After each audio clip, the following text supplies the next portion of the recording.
I am so excited to be here today in our podcast and or vlog series, depending on how you are joining us, with two lovely ladies who have been doing a tremendous amount of research and work in the migration field, which is where we're really going to focus our conversation for today as a part of this series. And so I would love to start off with you, Ellen. Can you give us a snapshot of your personal, academic, professional journey that brought you to this conversation? Yeah, thank you for having me. My name's Ellen, and I'm Norwegian American. I've been raised in both countries, speaking both languages, and also in France and Ivory Coast. So, questions of culture and identity have really been central to my life. And so now I'm studying my master's with Bella here, and we're studying immigration and intercultural relations. So, just finishing up our thesis. It's a lot of work, but incredibly rewarding. I'm sure. And Bella, how about you? And could you maybe also share what that program is that you all are doing? Yeah, no problem. Yes. So I'm Bella, and I guess I'll start with how I found the program and got into it real quickly. And that was, of course, through my time with Hope Print during my apprenticeship after graduating from Syracuse University in 2018. I was the adult programming apprentice. So I helped coordinate the Steps to Thrive program and the Her Village program. And yes, so looking for a master's, I knew I wanted to learn more about migration and have a deeper and greater perspective of it. So I decided to go abroad for it. And what our program is, the European Masters of Migration and Intercultural Relations. And it is a bit of a mouthful, so we do just call it EMIR. And yes, so EMIR has 7 different universities in 7 different countries. I will list them. Ellen, correct me if I get any wrong. So Germany, Norway, Slovenia, Czech Republic, Sudan, Uganda, and South Africa. So Ellen and I originally met during our first semester at the University of Oldenburg in northern Germany. And then we went over to Stavanger, Norway, and we were also roommates. And then, of course, the lovely events of March 2020 had separated us for some time, but we were still able to attend our chosen universities for our third modules virtually. So for me, I went to the University of Witwatersrand in Johannesburg, South Africa, and then Ellen, I believe, went to University of South Bohemia in the Czech Republic. So yes. And so where I am right now is finishing up the degree actually with an internship in Rome, Italy, with Refugees Welcome International at their Rome branch. And also in the lovely final stages of writing my thesis on digital storytelling and intercultural education. I'm excited for both of you to listen to this in like a year from now and think about where you are at right now. And you'll be able to fully celebrate that all of your thesis and everything is done. So thank you for sharing that and giving people kind of some context as to what brings you to this conversation. So as I mentioned earlier, today we want to focus on migration. Kind of more specifically, how that impacts uprooted people, the places that they leave, and the places that they resettle. So let's start with some definition of terms, because those can oftentimes be an interesting game that we each define them differently. So how would you all define migration? it's a complex term, definitely. And there's so many different types of migration. So most of the people who are considered immigrants, refugees, it's actually people who are displaced within their own country. But it could be moving from one city to another, or it could be crossing borders. It could be moving because you're forced to. It could be because you're being pulled from another country. So it's, yeah, a lot of different terms that can be used for movement. Yeah, I actually find this question really interesting because I've been doing some word associations with a local high school in Syracuse, actually, about the topic of migration. So I will share, I will not, of course, name the school or name students, but I will share some thoughts on that. So a lot of people will originally hear the term migration and immediately think of birds. And of course, that is true, but that is not why I believe we're here today, hopefully, because that is definitely not the specialty of Ellen and I. Um, but yes, it's I mean, of course you have the just like basic level given by like the IOM, just like the movement of people either internally or across borders, as Ellen just said. Um, but also there's so many conversations going on about really honing in on that definition and what it means for policymakers and researchers, because in order to, you know, move forward and um, create sustainable initiatives, you need to, of course, specify what you're discussing. So I also think of the debate on mobility versus migration. Um, I think of how maybe like a student moving to a country to study is actually more considered a mobility as opposed to a migration, and how that can sometimes still be in the migration topic.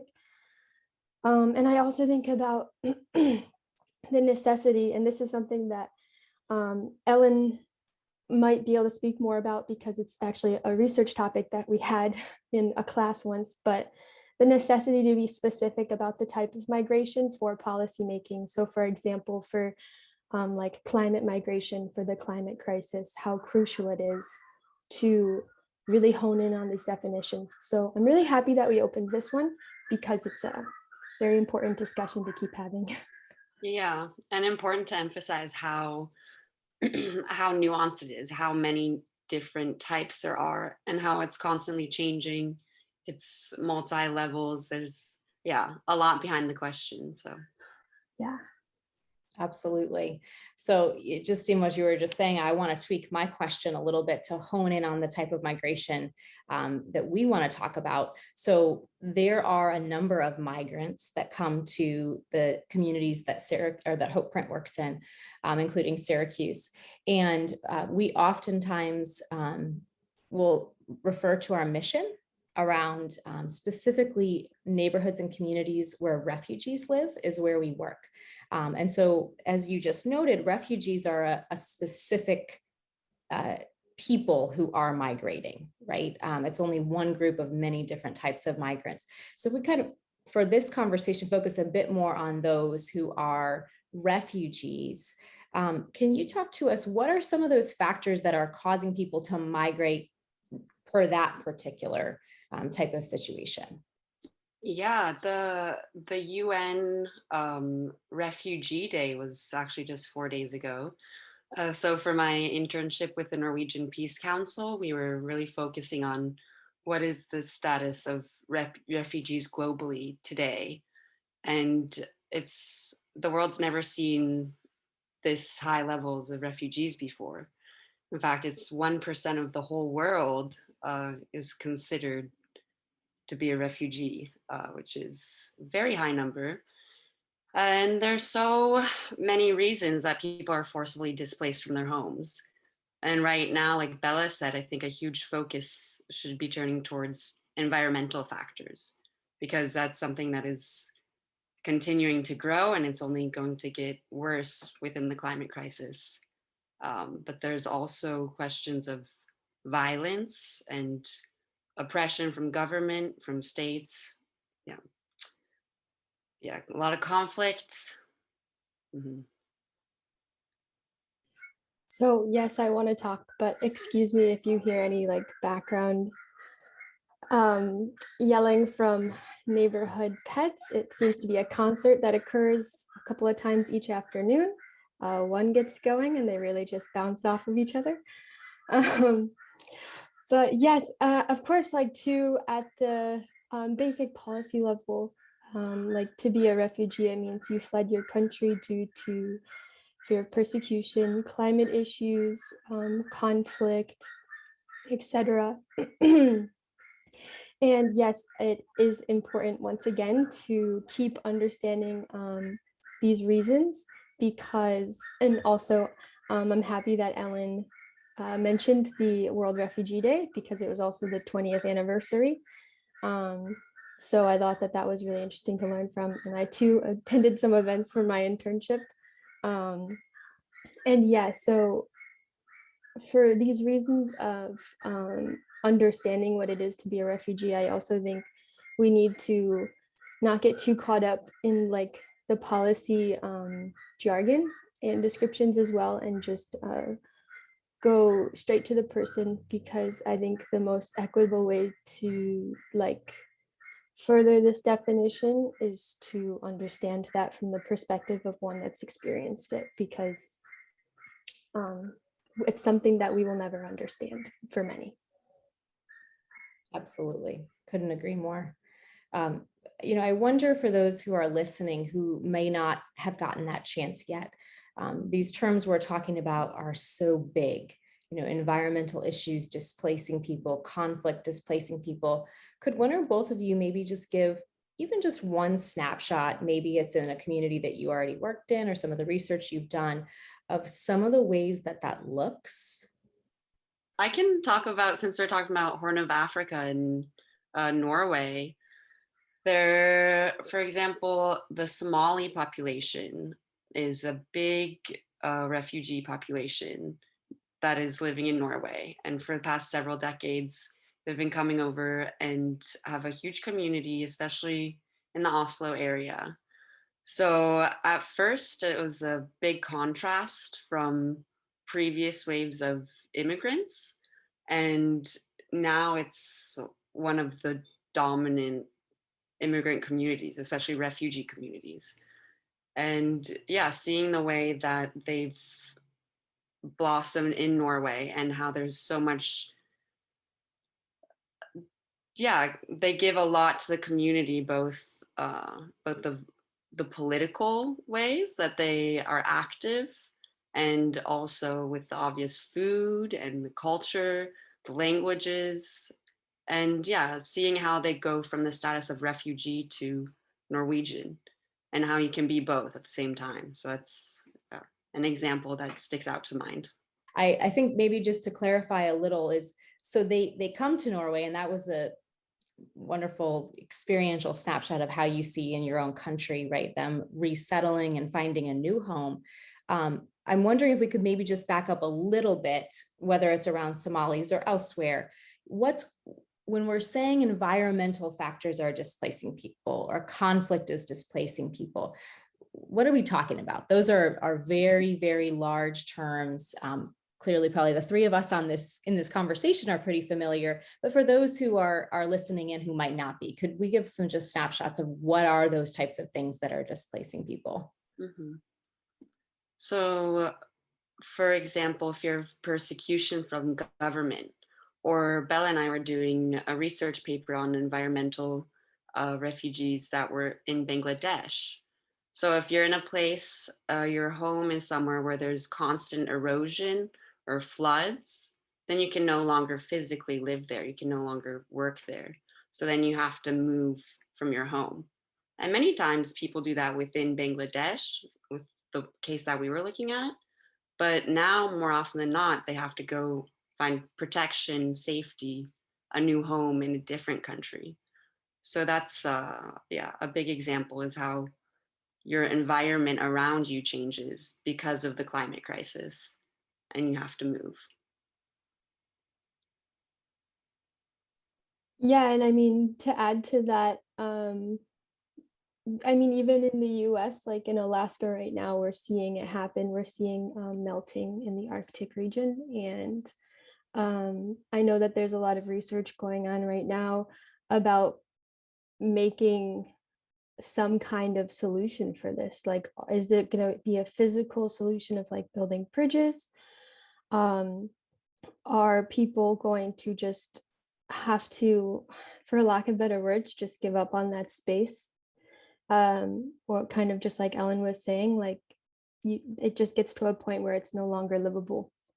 So I feel like the environmental ones are the ones that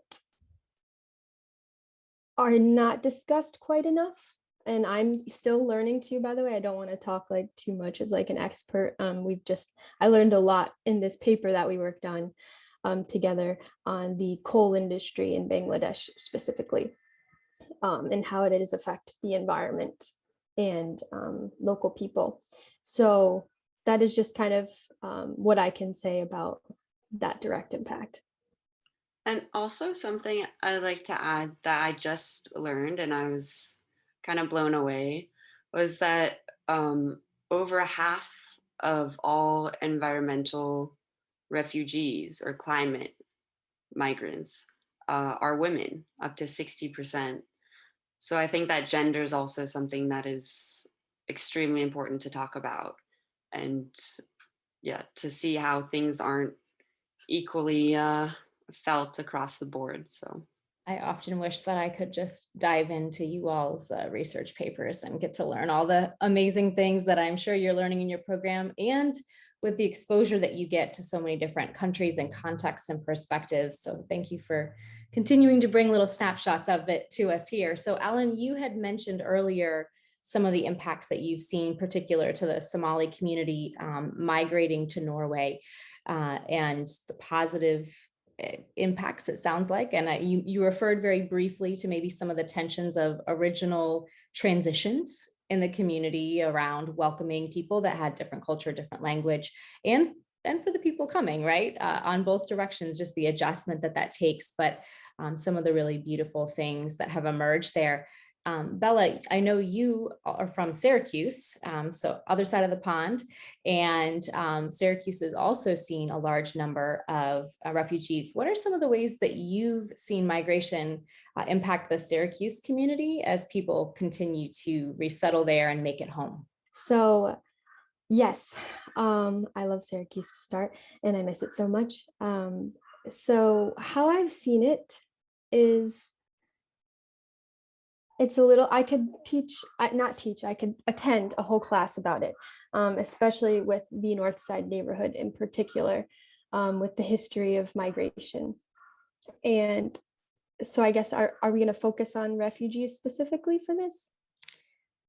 We certainly can, or I would just love for you to just reflect from your own personal experience, whatever that is. Yeah, perfect. Okay, so I could start, of course, by there's a need to recognize that Syracuse was indeed, of course, built on indigenous grounds. So with the Onondaga Nation. And so that is a direct, immediate impact in our history, and something that is far too often a narrative in so many other spaces.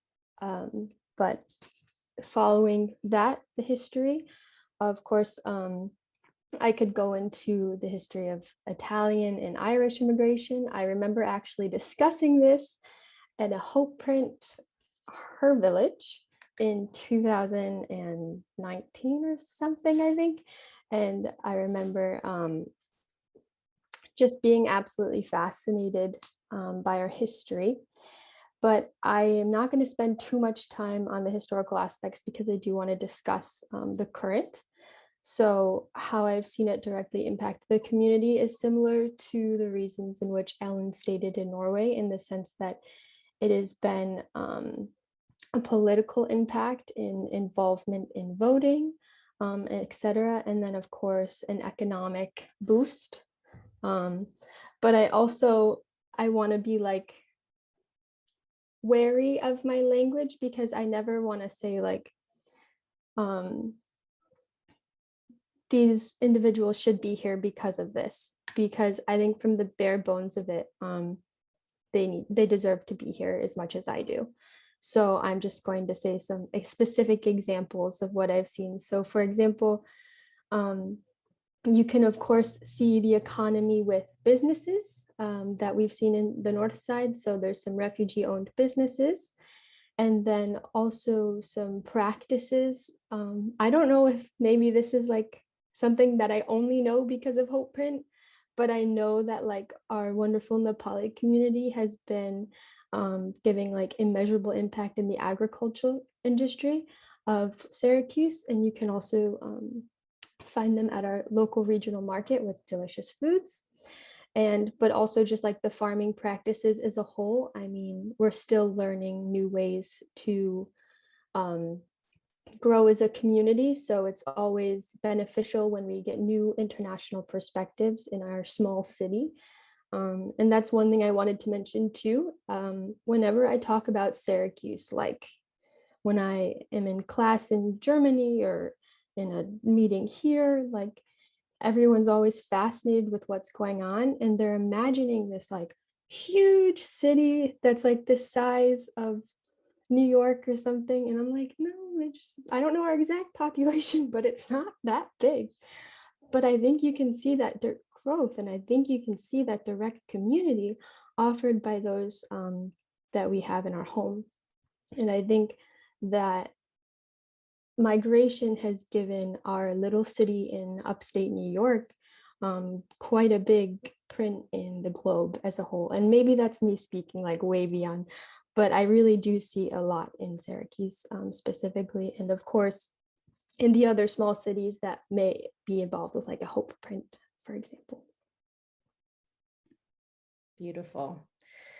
I know I personally live in Syracuse as well, and have just continued to experience so much beauty and kind of a wealth of life that my friends who have migrated, particularly on the refugee resettlement visa, and have made our community their home. Like you said, Alan, I loved how you mentioned Somalis and migrants who come, that path, but become Norwegians, and that journey. I think Bella and I can definitely reflect that in that journey of becoming an American, and in so doing, expanding the definition of what it means to be Norwegian, expanding the definition of what it means to be American, but very much so genuinely entwined within who we are now in our new normal, our new people, we as a people,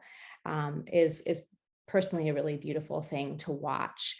I would love to land our conversation today speaking about the impact on people. So we've kind of talked about what is migration, what are some of the reasons people are migrating. We've mentioned the two places we're most familiar with that they migrate to. We should also add people migrate literally all over the world. That 1% that Alan mentioned, of course, are migrating typically across their borders if they're crossing the border to the most nearby option, right? So since there are different crises and different situations all across the world, people are crossing borders all across the world. And so Norway and the United States are most certainly not the only places that see individuals migrating from another nation and having to be uprooted and reroot themselves. But in that, you all have been doing a lot of research. And so I'd actually really like, as best we can, to kind of hone in on the research side of things. I know you both have experiences too, but because none of us we are not migrants ourselves. While we might have had mobility, like how you said that earlier, Bella, we've had some mobility in our life, maybe clearly the two of you, to live in different places and experience what it's like to do that. None of us here can speak personally to that total and complete uprooting and migration of our families, right?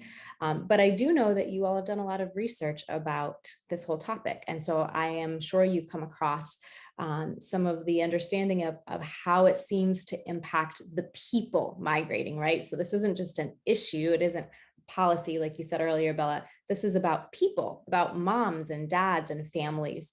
So from your research, how can you speak to how this whole migration experience is impacting the people who are migrating?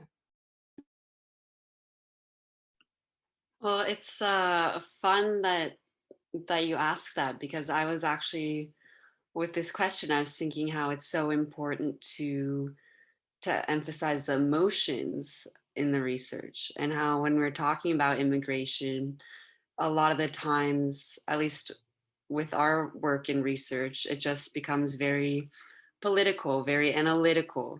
And I'd just like to emphasize the people, the faces, the emotions, the lives that are behind the numbers, that are behind the stories. That, migration is something that humans have been doing since the start of human history, is moving, and how every single one of us, whether it's us or our neighbors, our parents, ancestors, there's a story of migration that has changed who we are, that defines a part of us.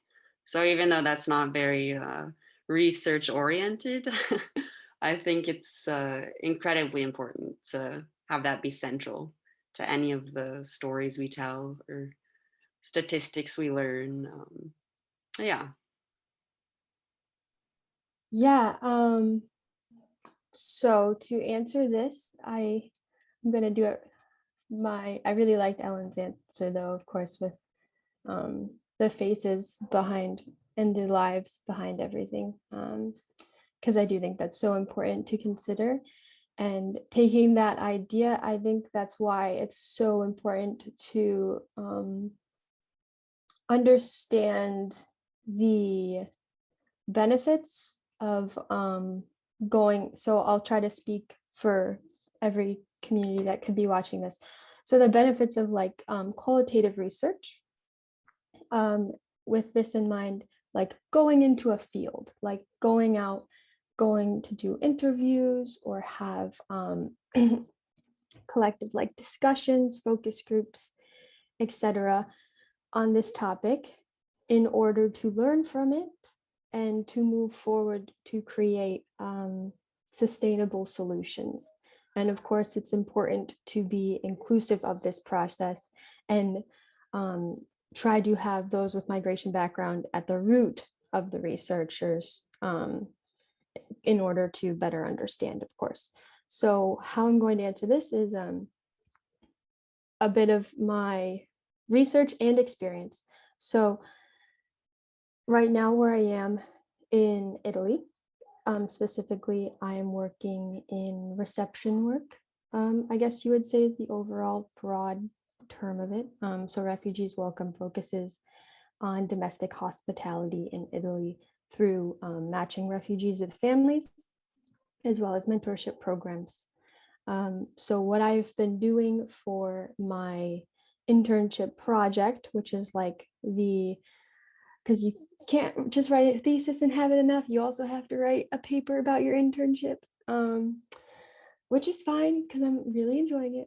If any professors ever watch this. So I am actually interviewing people working within this field in the region of Italy that I'm living in. So I'm seeing a lot of different views and approaches.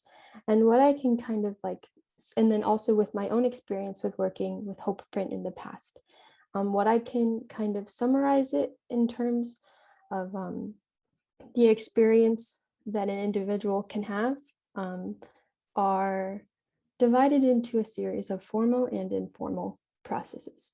So of course the formal, just that like the basic level of it is a person immediately needs to come in and figure out how they're going to work, how they're going to feed themselves, stay safe, stay healthy, have a roof over their heads.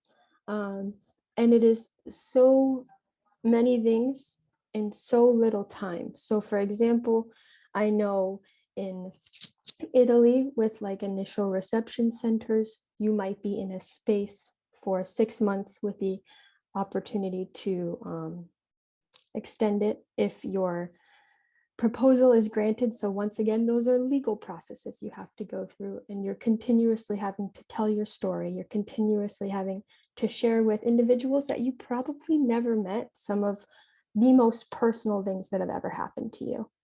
And I think privacy is a right that we are not recognizing enough these days. I think that's something that comes up. I think also personal information is a right we're not recognizing these days. So many people have their personal information digitized across a vast majority of organizations, whether they are at the institutional level or maybe like a local level. And if you like ask the average person, hey, like how many people have your social security number? Like that person's going to be like, well, I have it. And then like maybe my mom does or something like that. But in other situations, I mean, you might have the social security number of 30 individuals that you've only met once. And that's something that we should still be discussing. So those are things that occur, I feel like, at the formal level that I discussed.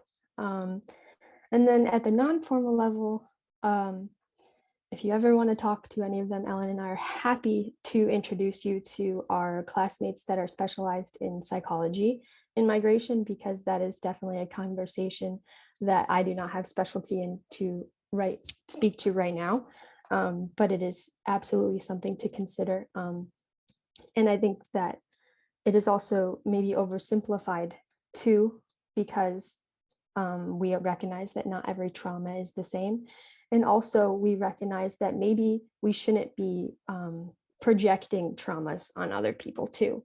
So maybe we shouldn't assume the story of another. So have like more open counseling platforms to create the space, the safe space to speak to whatever you feel comfortable speaking about in order to grow, in order to fully be comfortable in your new space, whether that's figuratively or literally. And then other like informal processes of that are of course what I mean, like I'm dealing with right now, Ellen's dealing with right now. Ellen, Nicole, you're maybe dealing with right now is like just missing people. I mean, you're leaving your home, like you're leaving your loves, you're leaving your routines, and it's something that I also think once again is a unifying factor as well that I've seen, something really beautiful, and the ability to kind of find that new home and find that new space. Not really answering the question at this point, but like witnessing that has been like a gift. It's absolutely beautiful. And yes, so that is my answer. That's fantastic. The human resilience I hear in that for sure, which I think is a profoundly powerful thing to witness. You know, I think all of us at some point in our life are going to face something that requires that resilience to show its head in some way. But those who are on the migration journey are facing that need to lay claim to that resilience often every day, right? And just to watch them do so is it just shows you what we're made of as people, in a way that I think is in fact beautiful. I heard both of you reflect that as you speak about people you've gotten a chance to get to know, and I appreciate your sharing your perspectives and your learning. And I am sure that there is much more to be said. But as we wrap up this conversation, kind of specific to migration, is there anything else that you feel like, hey, I really want to make sure that anyone listening also has this in mind when they're thinking about migration or people that are migrating? Uh, just that it's something that should be celebrated for all its complexities and all the nuances.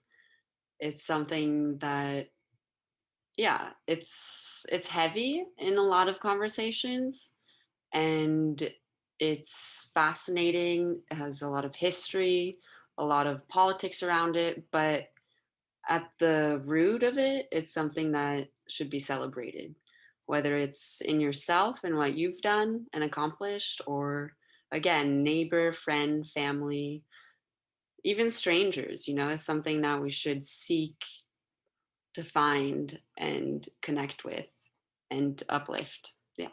Yes. I would like to make a bit of a note on something that Ellen mentioned super early on in topics that she's interested in. And those are the topics of culture and identity. And so something to consider is don't make assumptions and do not, I guess, well, yeah, don't make assumptions. And so what I mean by that is So maybe something that we've discussed in class a little bit, because I'm trying to bring it back to our class, because I know that Ellen and I have had a very unique educational experience. So it's the topic of cosmopolitanism that we've come to in class many times. And I guess I can very cheesily summarize it into a quote on cosmopolitanism by a Ghanaian English author. And that was, remember, you're a citizen of the world. And that was from his father. And that's from the book In My Father's House, if I'm saying the words correctly, I think. And just kind of like understanding that when you meet someone new, maybe it's not best to lead with like, oh, where are you from? As in like, oh, so you're not from here. So like, where are you from? Because that's immediately pushing people out of conversation and out of context. So maybe let people express themselves in the way that they want to express themselves to you, and take the extra time to get to know them. And just be considerate of all, and understand, like Ellen said, that at the end of the day, they're all just, they're someone's life, and it's something to cherish and celebrate. Beautiful.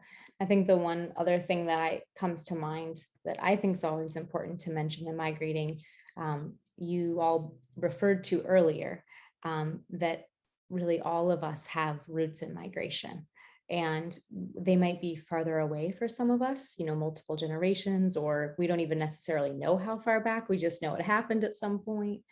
But one of the things I would love to encourage those who are listening to is know your own story, because it's, a lot of times in this conversation, you've heard us all say they, because we ourselves haven't migrated, right? But I think to really kind of embrace that shared humanity and that shared kind of reality that we all as humanity have at some point migrated by force or choice. And so knowing our own story of migration, I think can be a really powerful thing. Back to when you were saying, Bella, not asking people where they're from. I love how more and more of late, whenever I do get to that part of the conversation where I'm finding out where someone is from, they reflect it back to me. Where are you from?